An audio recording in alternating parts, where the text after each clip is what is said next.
ஏன் கவி பொண்ணு பிறந்த நாள் ட்ரீட் இல்லாத கிடையாதா? ட்ரீட் தானே வேணும்? ஆமா. இந்தாங்க, இது வெடிச்சா பணம் வரும், நீங்களே ட்ரீட் வச்சுக்கோங்க. என்னது இது கையில கொடுக்குற ட்ரீட் கொடுங்க? பட்டாசு போய் வச்சு பாருங்க, பணம் நிறைய வரும். அதுல காசு சொன்ன மாதிரி இருக்குது, ஒருவேளை காசா வருமோ? வச்சே பாத்துருவோம். இங்க பாருடா, நான் பட்டாசு வெடிக்க போறேன். இதுல எவ்வளவு காசு, யார் யார் எவ்வளவு எடுக்கிறீங்கன்றத நான் பார்க்க போறேன். ஓகேவா? வெடிக்கலாமா? ஒரு தள்ளியா போயிடுங்க. கரெக்டா வெடிக்கும் போது பாரு, அந்த காசு யாரா எவ்வளவு பிடிக்கிறான்றத பாத்துருவோம். ஓகே, பாத்துலாமா? பாத்துலாம்.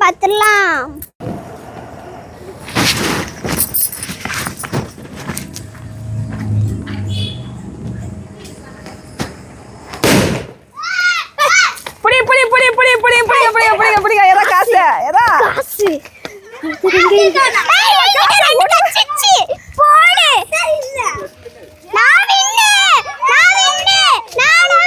சரி, யார் யார் எவ்வளவு எடுத்துட்டு வந்திருக்கீங்க கொடுங்க.